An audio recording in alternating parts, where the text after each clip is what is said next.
Hello there, everyone, and welcome to my new Mastery Journal update for month 11 out of 12-month mastery program to get my film degree.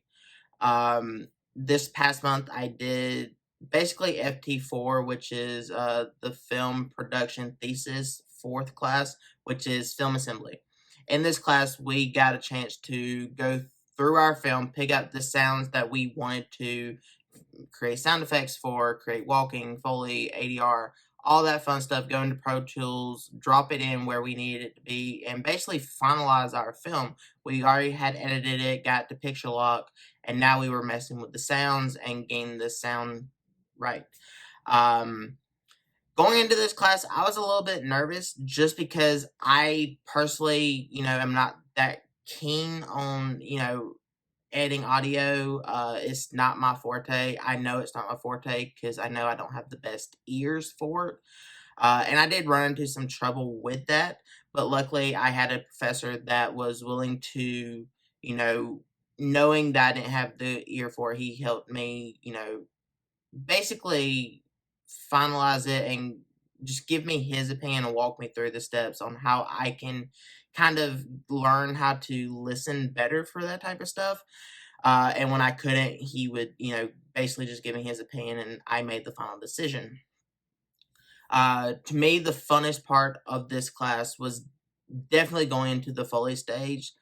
Foley, if you don't know, is when you go in and you try to recreate sounds that didn't quite line up with on production. So like if you didn't catch the footsteps, you will Foley footsteps, which is actually a lot harder than it seems like it would be. Another sound that I had to Foley was I had to Foley the sound of clicking a remote. But a remote nowadays doesn't give you that like clicking noise that it used to. So what I ended up doing was using a old landline that you would typically see in an office that, back in the early 2000s with the phone you would place down and have the big giant buttons. I took that and I basically just clicked the button to recreate the uh, remote clicking sound, which actually turned out really well.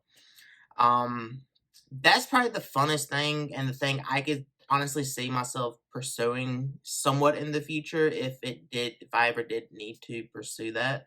Because I just like being the Foley artist. Now, I don't think I could be the Foley mixer because, again, don't have the ear for it. Also, just not my forte, which is okay.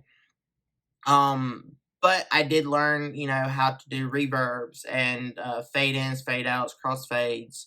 Which a fade in is basically what it sounds like is you fade in the dialogue and then you fade it out. So that way, like, there's not this humming sound, if I'm not mistaken, that you hear whenever it cuts to a new track of dialogue.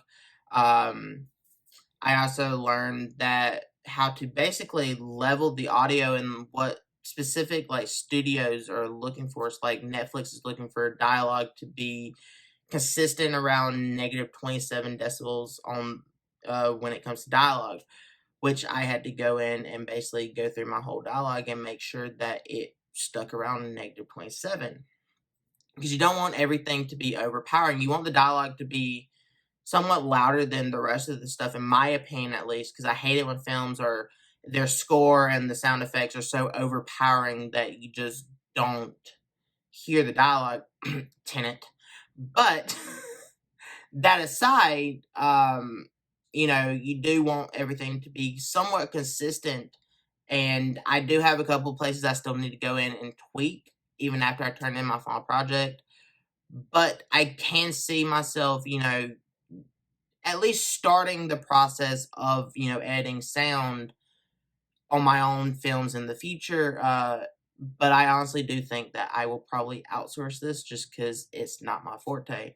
I also had a composer that did my score for my film, which I really enjoyed. That's part of the other thing is I need to go in and tweak the score and stuff like that, and I'm still waiting on him to send me a in credit thing score for it. But nonetheless, really fun month, really great. Dave, you were a great professor, And yeah, thank you for watching.